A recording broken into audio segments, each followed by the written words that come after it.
You drop $5 without a second glance. A coffee, a lottery scratcher, whatever happens to be sitting near the register. Now imagine putting that exact same $5 into the market instead, every single day. At an average yearly return of around 10%, 4 decades later that pile is worth somewhere close to $959,152. That's the figure that grabs attention. What usually gets left out is everything standing between you and that number. 40 years is an enormous stretch of time. $5 feels far too tiny to matter, and life never runs short of reasons to quit. You already know this. You've probably already turned over how you'd push past it too. Most people run the numbers once, nod along, and never actually open the account. The math only holds up if you never stop feeding it. Tonight, standing at the counter with a $5 bill in your hand, something in you decides to test it out. You slide the 5 back into your pocket. The cashier doesn't notice. Nobody ever does. You walk out empty-handed, muttering a quiet, "Never mind," and head across the parking lot. Back home, you sit on the edge of your bed with your phone and pull up an app you downloaded 3 weeks earlier and never once opened. Fidelity. The name still sounds like it belongs to somebody older than you, somebody wearing a tie with a retirement party already circled on the calendar. You type in your social security number with 2 thumbs. You link your checking account. Your hands stay steadier than you expected.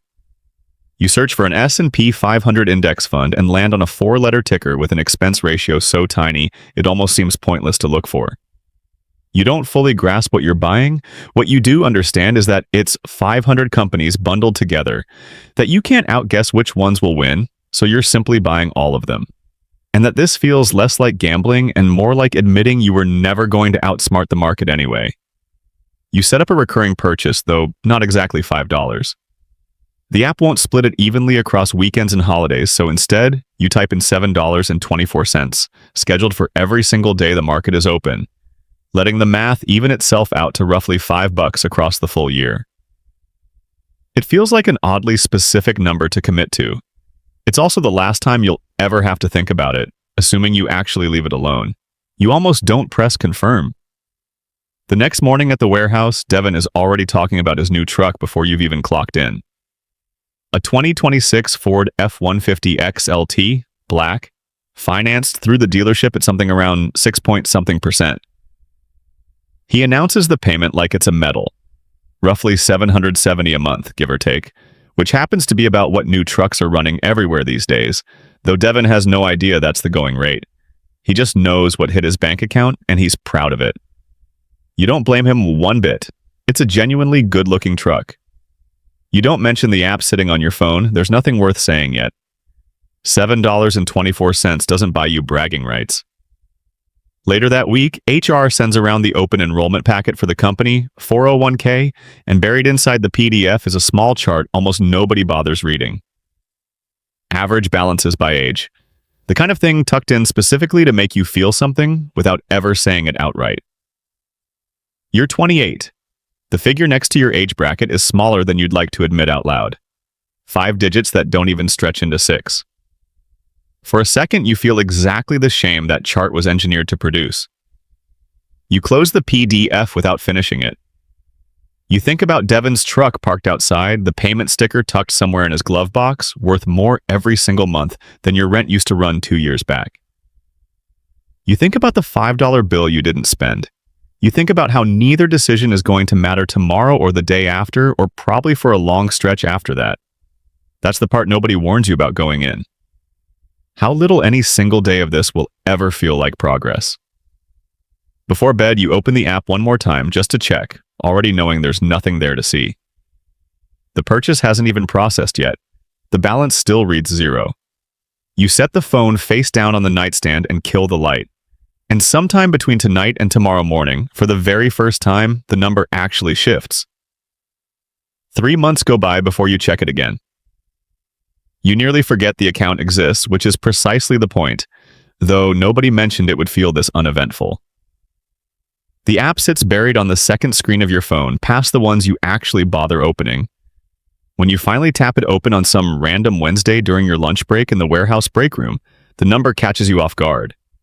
Not because it's huge, but because it exists at all. $1,825 in, $1,879 out. $54 added on by the market entirely on its own, without you lifting a finger beyond simply not stopping it. $54. You could earn that back in 2 shifts. It doesn't feel like wealth. Honestly, it feels like nothing much at all. You close the app, finish your sandwich, and head back to work. That's essentially the entire story of your first quarter as an investor. The 4th of July finds you out at Lake Norman with people from your old college dorm. Colton, who does audio engineering for a corporate events company now, decent money but nothing wild, rolls in with a 2026 Porsche 911 Carrera. Guards, red, base trim, $129,950 before tax. He financed the whole thing and announces the number to everyone like it's part of his personality. People swarm around it in the gravel lot before they even bother saying hello to each other. You touch the hood because it seems like the expected move. It's warm from the drive. Nobody swarms around your phone. Nobody ever will, not for this. You think about that the whole drive home, radio off, windows down, lake water still damp on your shoulders. Colton has a car everyone can point to. You have a number only you ever check, one that crawls forward so slowly it might as well be frozen. One nobody would even blink at if you showed them. You don't mention the $7.24 leaving your account every trading day to a single person. There's nothing dramatic enough about it to bring up. It isn't a story yet. It's just a habit humming quietly underneath everything else, the same way your heart beats without you ever thinking about it. By September, the dividend section of the app, a feature you didn't even know existed until you went digging for it, shows its first payout. $11.40, deposited automatically, already reinvested before you even noticed it land. It happens again in December, a little larger this time. You don't fully understand what a dividend actually is, not really, but you understand this much. Money showed up that you never put there yourself, and it went right back to work without waiting for your permission. You start checking less, not more. Somewhere around month 9, checking the account turns into a habit you're breaking rather than keeping. Every glance shows almost the same modest number, contributions dwarfing the small sliver of growth stacked on top. There's only so many times you can watch paint dry before you stop watching. You trust the $7.24 more than you trust your own attention span these days. That trust turns out to be the more valuable habit of the two. Your car needs a new transmission the week after Thanksgiving. The mechanic quotes you $3,140, and there's no version of that number your checking account can absorb without backup. You reach for the card you keep specifically for emergencies, the one carrying a $14.99 annual fee you forget about until January, the one currently sitting near 21% interest because that's roughly where every card in the country sits right now. You watch the reader at the shop, pause for a second before it approves, and you realize how much you'd been hoping it wouldn't. That night, you run the math you were dreading. Minimum payment, interest piling up daily, a balance that could take years to clear if you only ever pay the minimum, which is exactly how the average American cardholder ends up carrying somewhere around $11,000 that never seems to shrink. For the first time since opening the brokerage app, you're doing the opposite kind of math. Compounding working against you instead of for you. You open the investing app and stare at the $7.24 scheduled for tomorrow morning. Your thumb hovers over the toggle that would pause it. It would be so easy. Nobody would ever know. The app doesn't send a disappointed notification, it just quietly stops, the same quiet way it started. You don't turn it off. You're not entirely sure why. Maybe switching it off just feels like admitting something you're not ready to admit yet. Your cousin Tyler calls that weekend, and you can hear the excitement in his voice before he even explains why he's calling. Some coin he bought 8 months earlier on a tip from a guy at his gym did something absurd overnight. And now there's a screenshot on his phone he's already fired off to 4 different people. He drives to Charlotte the next day and comes home with a Rolex Submariner, no date, black dial, steel bracelet, $10,050 at the authorized dealer, though he waited 4 months on a list to get it at retail instead of paying the markup everyone else pays. He holds his wrist up on FaceTime like it's a newborn baby. You tell him it looks great. It genuinely does look great. You think about your own account, still sitting under $2,000, still gaining $50 or $60 some months and losing $30 in others. Nothing you'd ever hold up to a camera. You think about the transmission still sitting on that card, quietly costing you more with every passing day, still unpaid. For a second, the whole thing feels like a joke you're the only one not laughing at. 3 months later, Tyler brings up the coin again, this time with a lot less excitement in his voice. It's down nearly 90% from where he sold none of it at the peak. The Rolex is the only piece of that windfall still worth anything, sitting on his wrist while the rest of it vanished the way it arrived, fast and without much explanation. You pay off the transmission balance that November, a little at a time, interest eating into every payment, until the number finally lands on zero. By the time it's fully paid, it's cost you more than $3,140, and you know precisely how much more because you forced yourself to calculate it, the way you make yourself look directly at things you'd rather ignore. The $7.24 never once stopped. You check twice just to be sure. Somewhere in that account, buried under contributions that still look bigger than anything the market has added, a line is quietly getting ready to flip. You're sitting on the floor of your very first apartment, your name alone on the lease this time, surrounded by half-unpacked boxes, too exhausted to finish and too wired to sleep. It's been 8 years since that parking lot moment. You don't think about that number often anymore. Tonight, leaning against a wall you haven't hung anything on yet, you open the app out of the same reflex that's kept it running this entire time. $14,600. That's what you've personally contributed, one $7.24 charge at a time across 8 straight years, through the transmission and the card balance and 2 job changes and a breakup you'd rather not revisit. The account reads $22,234. You do the subtraction without meaning to. $7,634 that isn't technically yours, money the market tacked on while you were busy doing literally anything else.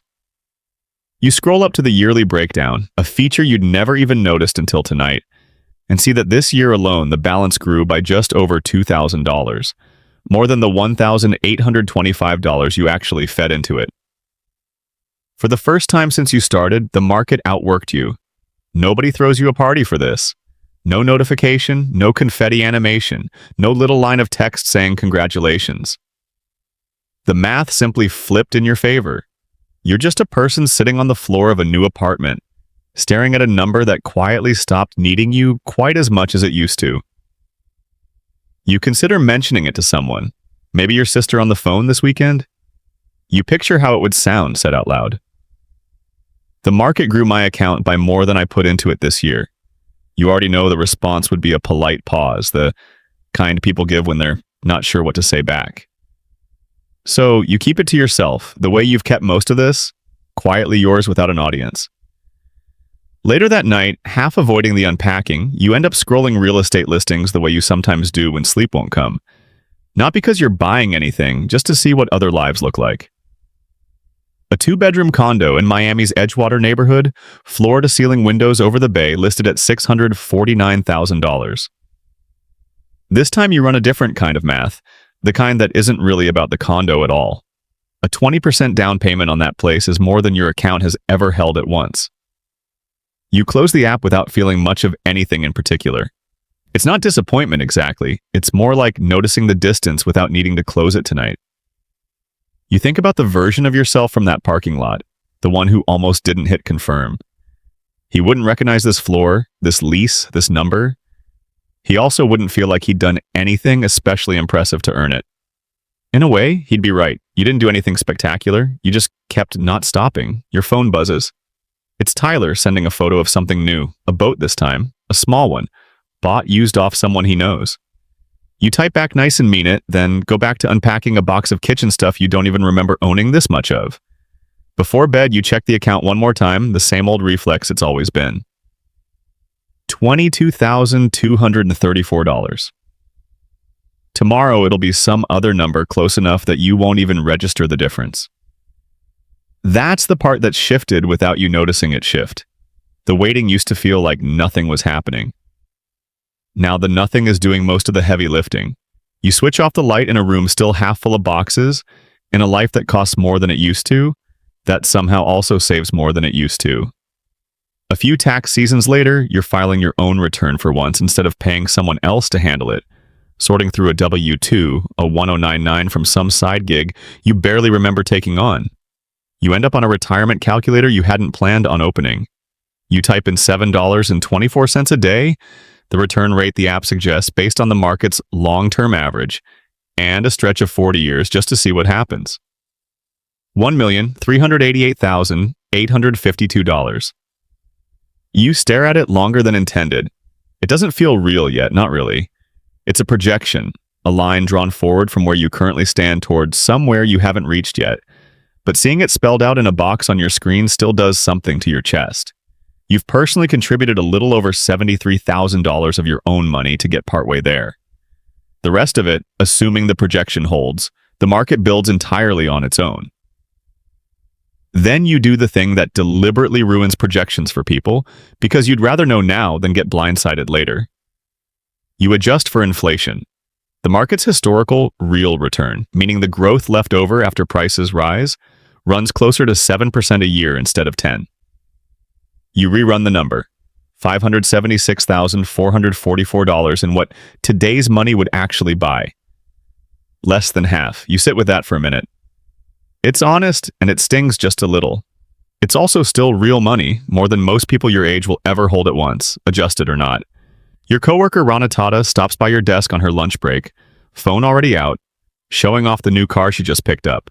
A 2026 Toyota RAV4 XLE, nothing outrageous, financed over 6 years at a payment close to $770 a month, which she mentions is apparently just what new cars cost now, having looked it up specifically to confirm she wasn't getting ripped off.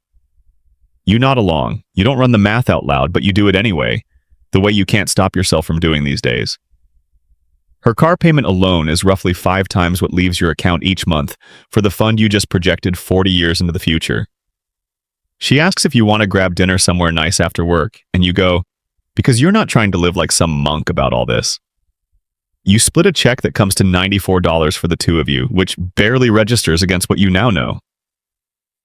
Americans average close to $900 a month eating out, and neither of you thought twice about tonight being part of that total. You're not judging her for the car or the dinner. You genuinely like the dinner. You genuinely like the car. Honestly, it's a nice car. You're just aware now, in a way you weren't 8 years ago, of exactly what $152 a month actually costs you. Set against everything else quietly leaving your account without a second thought, the streaming apps, the delivery fees, the subscription you'd forgotten you still had until it showed up on the statement. Around $111 a month, apparently, is what the average household bleeds out on subscriptions alone without ever noticing. You check yours that night. 3 you never use. You cancel 2 and forget about the 3rd by morning. None of this feels like sacrifice, which is the part that surprises you most. Looking back at the calculator still open on your laptop, you never gave up the RAV 4-level car or the dinners or even most of the streaming subscriptions. You just never stopped the $7.24 and let everything else stay roughly the same size it always was. You close the laptop, the $576,444 figure still sitting somewhere behind your eyes, less flashy than the first number and somehow more believable precisely because of that. 2 outcomes drawn from the exact same money. 40 years out is still a long way away, but you can see the general shape of it now, and so can Tyler whenever the two of you happen to end up in the same room, which is rarer these days. He's in his 50s now, still wearing the Submariner, though the steel has picked up the kind of scratches that only come from actually living with a watch instead of keeping it locked in a box. He tells you, without much drama in his voice, that the coin money vanished within the year, the same way it arrived, fast and for no reason he can fully explain anymore. What's left from that entire windfall is the watch on his wrist, and a story he tells less often than he used to. He's not bitter about it. He just doesn't bring it up first anymore. You do the math in your head without meaning to, the way you still can't help doing. Roughly 7 Rolex Submariners is what $73,000 would buy, one for roughly every 5 years of the daily habit you never once stopped. Tyler bought one. You bought none and ended up with more than 7 of them's worth sitting in an account that doesn't scratch, doesn't need winding, and doesn't lose 90% of itself overnight because somebody on the internet said it might. That's not a jab at him. He'd probably say the same thing about you if you asked. That you spent 13 years not really living, saving a number too small to notice for a future too distant to picture clearly. He might be a little bit right. You never skipped the RAV4 level car or the dinners or the 4th of July trips out to the lake. You just never once turned off the $7.24. Not through the transmission, not through the card balance, not through any of the ordinary excuses that ever showed up to make you stop. Neither of you could point to the exact day everything diverged. There wasn't one. It was never a decision that announced itself. Not the day you opened the app sitting in your childhood bedroom. Not the day the market's growth quietly overtook what you'd contributed that year. Not the day you ran the inflation-adjusted number and felt that small sting. It was the same small choice made again the next day, and the day after that until it stopped being a choice at all and simply became what you do. Your account this morning shows a number that would have meant absolutely nothing to the person standing in that parking lot all those years ago. He couldn't have pictured it, wouldn't have believed it, might not have even wanted it badly enough to sit through the boring parts required to get there. Some days you're not entirely sure you fully believe it yourself. You just know the $7.24 left your account again today, the same as it does every day the markets are open, and you didn't feel it leave. You never do. You still don't know exactly what this account will mean by the time you're actually old enough to touch it without a penalty. Whether it becomes a house paid off early or the kind of retirement where you're not scribbling math on a napkin at 68, or something you never even end up needing because life takes some other direction entirely first. Nobody gets to see that far ahead no matter how many calculators they run. What you do know is smaller than that and somehow heavier. That tonight, like every night, there's a version of you quietly deciding again. Without noticing the deciding what today's $5 is going to slowly turn into. The $5 was never really the point. You still find yourself standing at counters just like that one. A different store now? A different city? The same small decision waiting in your hand. You know something the version of you back then never did, that none of this was ever really about the $5. It was always about what you quietly let it become day after day, without ever demanding it prove itself first. Tomorrow the $7.24 leaves your account again and you won't feel it go, same as always. The number won't shift enough to notice. Most days still won't feel like anything at all. That doesn't change what's actually true. Somewhere behind every ordinary Tuesday, something keeps quietly building, whether you check in on it or not. Next time you're standing somewhere holding something small, something worth almost nothing on its own, what is it quietly turning into while you're not paying attention?